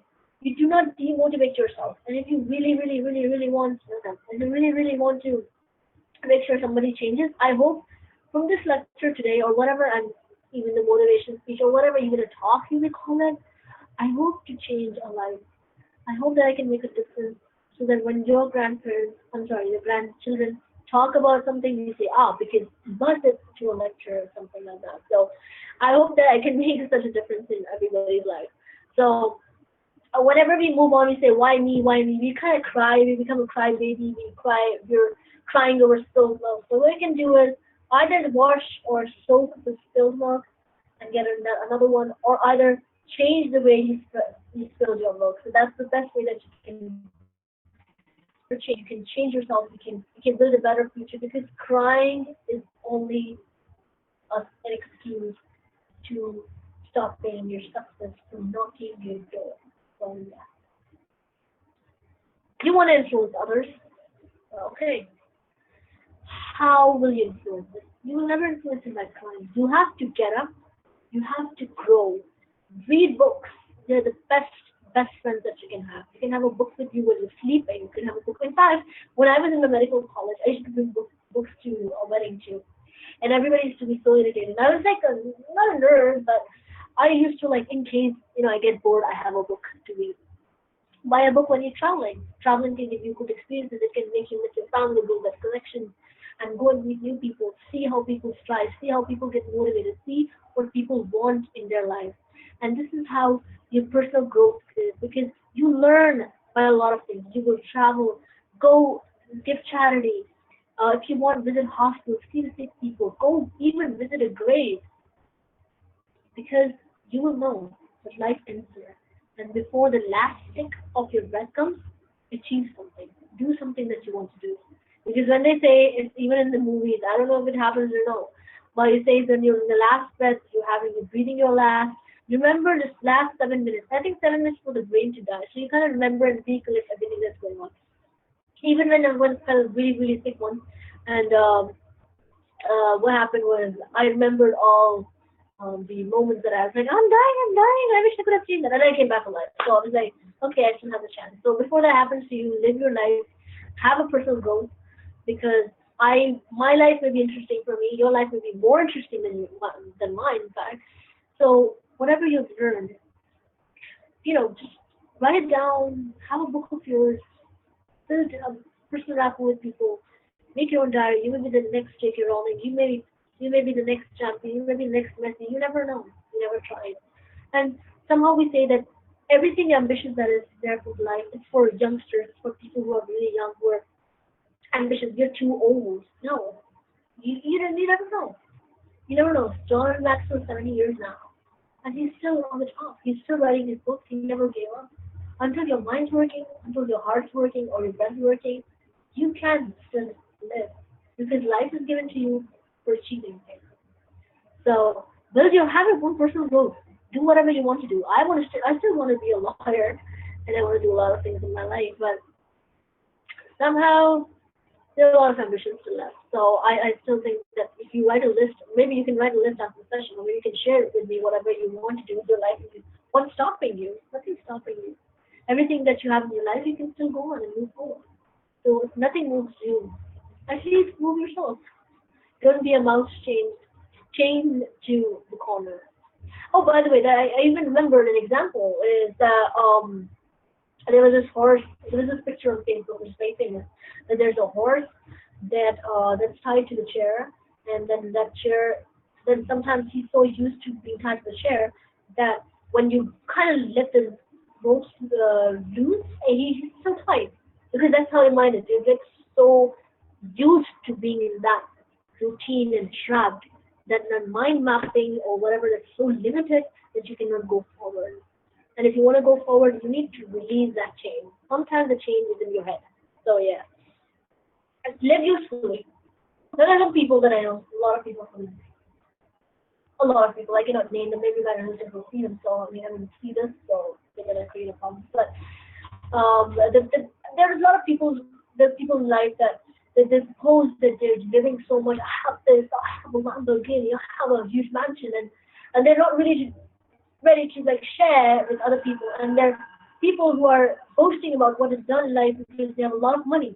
But think of what you're really doing with that money.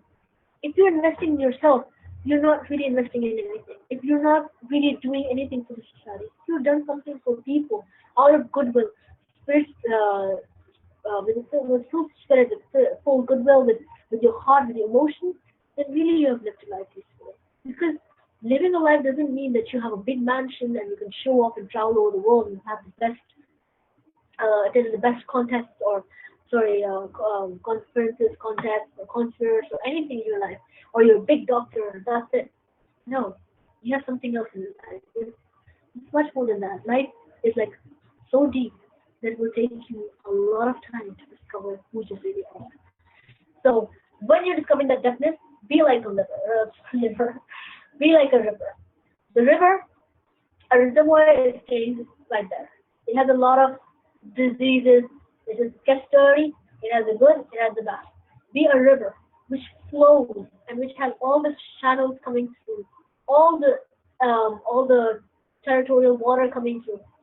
And when you flow like a river. That's why it's easier to drink water from a river than a reservoir. I don't know if the environmental guy is going to sue me on this, but yes, I hope my data is right. So be a river which has all those channels flowing through, all the currents flowing through, and then you can distribute and give water to the people or give contribution to the people around you.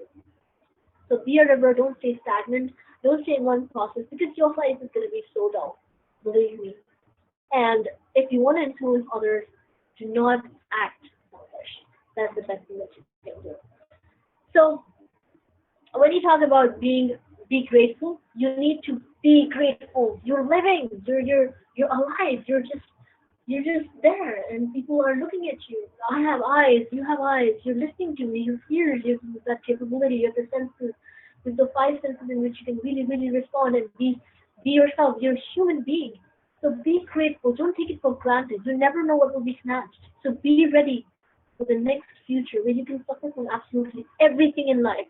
Because if you don't, you will be yeah, you will be somebody who will be so timid and rigid in life to never be able to do anything much more than that. So be grateful for what you've achieved in your life and thank God for giving you that opportunity that you're able to do that. Because everything that eating, breathing, sleeping, whatever you're doing is by God's grace. So if you don't remember God, your heart's going to be empty. That's it. So put people first. Now in our religion, in Islam, it's like we have that we put people first. Is like you have rights towards other people, or people's conditions. You have rights. People have rights over you, and if you fulfill them, you will be a true believer. So you need to put people first. Your family, your classmates, your colleagues, or anybody, your neighbors, even in the holy month of Ramadan or we have Eid al-Adha, we have neighbors to serve. You may be from other religions, it's fine. Even if from other religions, even then, the people's rights are always there. It's always mandatory for anybody to contribute to the society. No man can live alone. This is human nature. We are social animals. And second, the thing that I mentioned was don't be a slave to stuff. Then I'm a slave to computer screens. I'm gonna live in my mobile phone service with my mobile phone service, and this is my life. In fact, most of us are doing that. We like WhatsApp and Facebook all the time, and you're so glued to it that we kind of ignore the importance of having a family at the dinner table, of eating with them, of interacting with them, of touching them, holding them, of hugging them, embracing them. We kind of lose that. We're so much into social gadgets. My bed has a pair of headphones, it has a laptop, it has two phones, it has, but I kind of miss cuddling next to my mom because she's not here. She's in the Pakistan, but I miss cuddling her and I'm missing her because that's how humans are. We live by touching our siblings, our people around us. We miss that. And these cell phones, these gadgets will provide us. So don't be a slave to all those artificial things because when you die, the prayers of your family will help. Your family living for you will help. Your family remembering you will help. These gadgets will just be somebody else's. So make sure you own the people who are there next to you during your time of need and during the time when you need them. So don't be a slave to the stuff that are around you. And about to finish, so I'll just wrap it up. Success is based on what you sow. Now, if I have goodwill, karma, you done something good, it will come back to you. If you done something bad, it will come back to you. So what you sow, you should reap. The success is based on your intention of what you want to give. Now, if my intention is that I'm going to teach her something bad or like give her bad advice so she doesn't succeed, tomorrow when she doesn't, she's not going to remember me in good terms. If I give somebody true intentions of making him so successful, tomorrow he will remember me. Forget what he wants. Maybe he will not even remember you back. Probably he will not even care about you, or probably she will never care about you. And you don't expect, but at least your whole conscience, you know, yourself will know, and God will show. And success is based on what you say. Wow, I'm like a poetry song. Poetry song. Teacup overflowing. Now, for example, I have a bottle, right? And I'm putting water constantly and it starts overflowing. How do I empty this bottle? I empty this bottle by pouring it. So when you have all those attributes in this bottle, you don't close the lid. I'm just closing it so it doesn't spill. When you have those attributes in a bottle, contribute so that you can drink more water by having the capacity to learn. So when you want to give more to people, you give more, and then you have the capacity to absorb more from the environment. So make sure your teacup's not overflowing because success is always based on you giving to people. That's how you're successful as a person. Okay, more. Yeah. Okay, give more to get more. Thank you so much. Work harder on you, not your job. A lot of people get fired and they work on the job so much that they forget they're not contributing so much to their personality.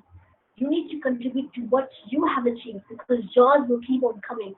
But the hardship, the polishing that made you into a diamond from a carbon, it's going to happen. So make sure whenever you're working, you want to influence people, you're working as an architect, you're working as an engineer, invest in yourself, invest in your capabilities. Make sure people also invest their time on you and you invest on them. But at the same time, don't be focused on becoming just the best person who gave the best in the job. No. You need to be a best person for yourself, for your capabilities, for being so successful that people remember you, that you were the one who gave them help. So work harder on your job, not that much that you stop working harder on yourself. Okay? And more than that, it's like sometimes you want to show people your yes, you should love your work. I'm not saying that. But be successful in what you're doing. If somebody has given you some drafting, or somebody has given you a tender, or something business deal, or something like that, or a task, or an article, or something, or blah blah blah. Work your best on it. Prove to people that you can do it. But don't fall in love that much. You kind of lose yourself in not achieving more what you can require. You can go for masters, you can go for things, you can work for things ahead in life. And your life is just not your life because people that contributed to you, contributed in you, or people who built you, are your parents, and you have them because you were born because of them. And your life belongs to the whole community. Again, you cannot have a set up in the house, like they show in the movies, scary movies. There's a grandpa or somebody who's like so scary, or and there's the life is there and you're all alone. It can't happen in your life. You need to be contributing and building a part of the community. We are part of the same kingdom. We're part of the animal kingdom. We're part of the human mankind, whatever you may call it. But we are attached to each other. No person can stay alone. You may have financial issues. You may borrow money. People may borrow from you. You may ask for help. I may be cooking food and I can ask like for like rice from my neighbor. So it's like it's a good thing. And when you're sad or you're happy, you want to share it with people. You cannot just pick up your phone and then look at yourself in the mirror and say, you know what, I'm so happy with myself. And Tuba, I got good marks in myself. You can't live a life like that. Your life has to be resourceful. Your life has to be contributing. Your life has to be shared with people. So your life belongs to the whole community. You need to make sure that the whole community accepts you for you and you accept them and you influence them the best that you can. Because you need to be a torch, not a candle. Now, when you talk about Olympics, there's this torch display, right? And as an easy example, you light up the torch, all scorching and all bright, and then you hand it over. You cannot hand over a candle which extinguishes it by itself. You need to be a torch, and that torch thing, you kind of give that torch to somebody, and then that somebody takes it from you and runs ahead. You need to leave that legacy. You need to let somebody lead the things that you've learned for so far ahead in life, and make sure nobody owns you. You don't own anybody. You don't get owned, because if you contribute tomorrow, nobody can take demand of what you've done. What you've served, people will never ask back. What you're doing, people will always appreciate you. Even if they don't, it's fine. Your heart will be already torched by your conscience. Go. And believe me, we as human beings, we have a soul. Again, I mentioned we have a soul. It keeps us track. We know when we're wrong. We know when we're good. And when you're wrong, always it happens that we will always be so self-conscious that we will know how we can contribute further. So, moreover, I just have few things, one or two statements more, that build yourself first, that motivates yourself first, so that you can be that shining star. Because if you be that shining star, then only people will get influenced. You will never influence people by any kind of nature which is not very positive. You need to be positive for yourself. You need to be positive in your life. You need to be that person who lights up a torch in somebody's life. And if you do that, people are going to trust you. When people trust you, they're going to build you. And together you can build a platform which you can never build alone. Remember, a house is by its people. A community is by its people. A team is by its people. You can never do anything by just being one person. So influence others by motivating them, because motivation is the best inspiration that one human can provide to the other. So thank you so much for listening, seeing me, or even being with me. I hope I can make a difference. And now I'll just ask everybody or anybody to just tell me the questions, ask me the questions, so I can ask. I can be open to questions.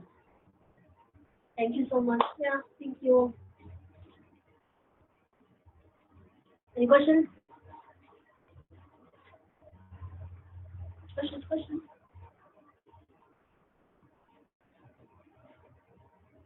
Nobody wants questions.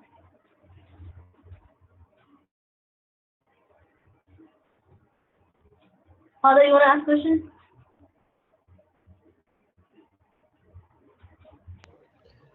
Thank you so much. It's clear. Thank you so much. I can't hear you properly, so yeah, just Yeah, type the it. sound on my side, it's has a trouble from my side. The sound. Yeah. Yeah. Sorry for that. Okay. That's okay. Anybody wants to ask questions? Joe wants to ask questions, or experience it. I'm still amazed who is experiencing. So it's like that.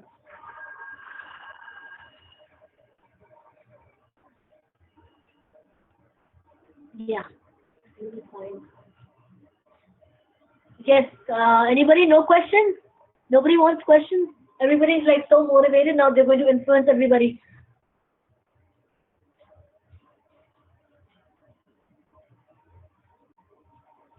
Zombie. Zombie. Zombie. Oh, okay. Joe, nobody?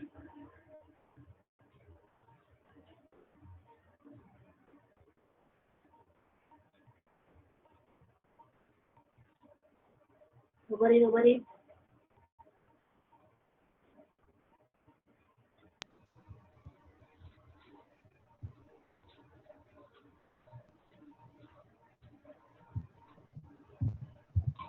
You can even drink the water. You don't need to pour them. Yeah. Okay, so I think no questions, so we can end it. What's fine?